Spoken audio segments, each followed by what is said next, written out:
हर रोज एक नई कहानी देखने के लिए चैनल को सब्सक्राइब करें और बेल आइकन को दबाना ना भूलें। नताशा की शादी वंश से होती है। नताशा रूप रंग में बहुत खूबसूरत होती है, लेकिन वो खाने में इतनी मिर्ची खाती है कि लोग हैरान रह जाते हैं। ससुराल में सास गायत्री, ससुर मनोहर और ननद स्वीटी होते हैं। सुबह सवेरे नताशा आकर गायत्री को चाय देती है। तभी चाय पीकर गायत्री को काफी तीखा लगता है और वो चीखने लगती है और पूरे घर को सर पर उठा लेती है और सोफे पर कूद कूद कर नाचने और उछलने लगती है। अरे मेरा मुंह जल गया रे। ये लो पानी। मम्मी ये बंदरिया की तरह नाचो मत और एक जगह पर बैठकर पानी पियो। गायत्री पानी पीती है, तब जाकर वो शांत हो जाती है। हे भगवान, अरे नास पीटी कलमुही, ऐसा क्या मिलाया था इस चाय में जो मेरे गले की ऐसी की तैसी हो गई। अरे बाप रे बाप, मेरी तो जान ही चली जाती। आंखें देख मेरी लाल पीली हो गई, नास पीटी कहेगी नहीं तो। सॉरी माँ जी, वो एक्चुअली मैंने अपने लिए मिर्ची पाउडर वाली चाय बनाई थी, तो गलती से शायद मैंने अपना कप आपको दे दिया और ये बवाल हो गया। अरे चुड़ैल, कितनी मिर्ची खाएगी? एक दिन मिर्च खा खा के तेरे इतने बुरे हाल होंगे कि तू खुद कहेगी माँ जी आप सही थी। कैसी भाभी है मेरी, लोग चाय में चीनी डालते हैं, लेकिन ये मोहतरमा तो चाय में भी मिर्ची डालती है। हाँ नहीं तो। यही नहीं, नताशा तो हर एक खाने की डिश में भर भर के, चाहे वो रोटी हो, सब्जी हो, दाल हो, चावल हो या दूध हो, हर चीज में मिर्ची डालती रहती और मजे से खाती। यहाँ तक कि टूथपेस्ट में भी मिर्ची फ्लेवर वाला टूथपेस्ट इस्तेमाल करती। एक सुबह नताशा का पति वंश बाथरूम में ब्रश करते समय चिल्ला चिल्ला कर साबुन से फिसल कर गिर पड़ता है और उसे बुरी तरह चोट लग जाती है। आ आ आ आ आ आई, मर गया रे। वंश की चिल्लाहट सुनकर सभी घर वाले तुरंत भागते दौड़ते चले आते हैं।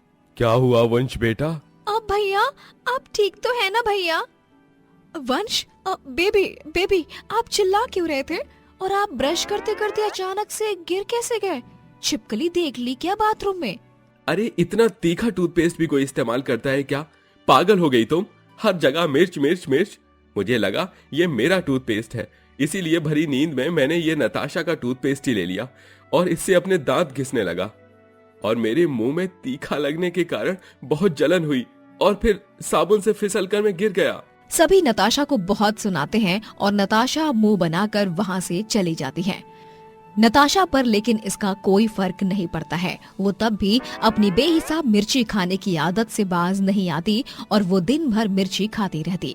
लाल, हरी, काली, हर प्रकार की मिर्ची। उसने अपने कमरे में एक संदूक में सारी मिर्चियों का स्टोर कर रखा था और तो और उसके रूम में हर जगह मिर्ची पाउडर के डिब्बे रखे हुए होते हैं।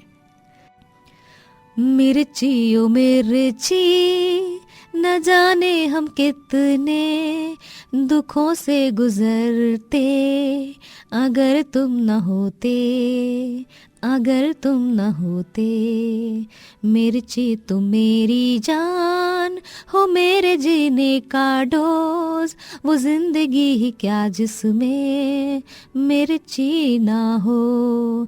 लाइफ का और खाने का असली तड़का तुमसे ही तो लगता है ना। घर वाले नताशा की ये सारी पागलों जैसी बातें सुनकर एकदम हैरान और दंग रह जाते हैं। नताशा दिन के 8 पहर मिर्ची के फूड आइटम्स खाती रहती, जैसे spicy burger, spicy noodles, paneer chilli, मिर्ची फ्राइज। जब गायत्री अपने लिए उपमा बनाने रसोई में आती है तब भी।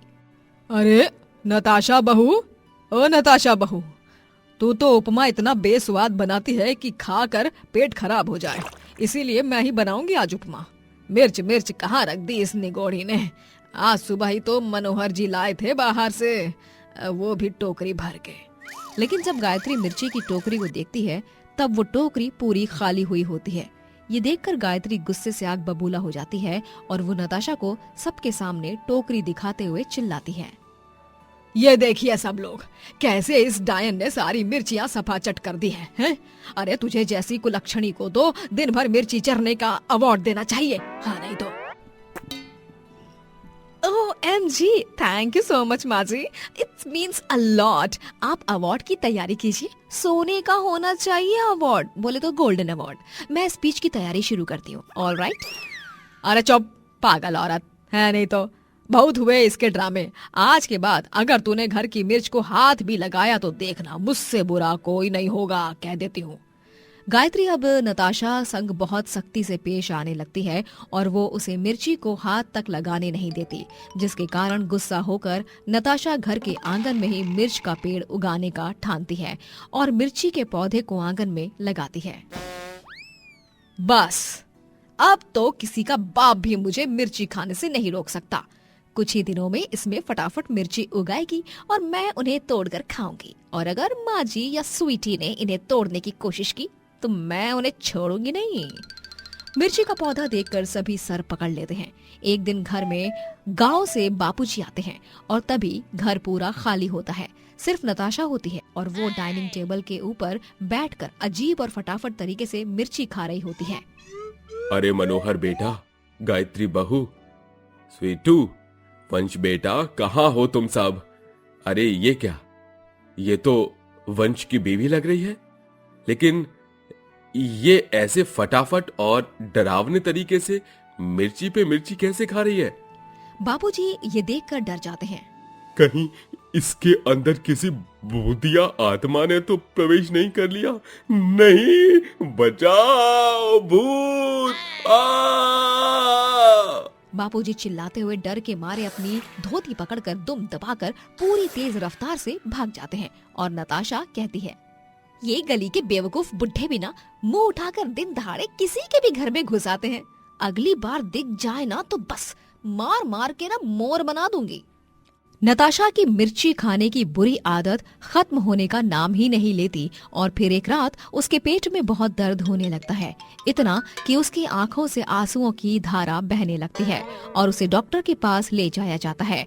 और तभी पता चलता है कि ज्यादा हद से बाहर तीखा खाने की वजह से नताशा को पाइल्स हो गया है। डॉक्टर नताशा की पूरी ट्रीटमेंट करते हैं और फिर कुछ ही दिनों में नताशा खतरे से बाहर भी हो जाती है। तभी ठीक होकर जब वो घर लौटती है, मैं इस दरवाजे के अंदर कदम रखने से पहले आप सबसे तहे दिल से माफी मांगना चाहती हूँ। आई एम सॉरी माँ जी, आप सही थी। आपने हमेशा मुझे वार्न किया, मुझे समझाया, लेकिन मैं अपनी जिद पर अड़ी रही और उसका नतीजा भुगत भी लिया मैंने। आज मैं आप सबसे वादा करती हूँ कि आज के बाद मैं मिर्ची खाऊंगी, लेकिन उतनी ही जितनी मात्रा में बाकी सब खाते हैं। बहुत खूब नताशा बहू, चलो आखिर तुझे सबक मिलने पर सद्बुद्धि तो आई। आजा तेरी आरती उतारूं। गायत्री नताशा की आरती उतारती है और एक नई शुरुआत के साथ नताशा घर में फिर से गृह प्रवेश करती है और जीवन में फिर कभी भी हद से ज्यादा मिर्ची नहीं खाती। दोस्तों, अगर आपको ये कहानी पसंद आई तो लाइक करें, शेयर करें और कमेंट करके बताएं कि कहानी में आपको सबसे अच्छा क्या लगा।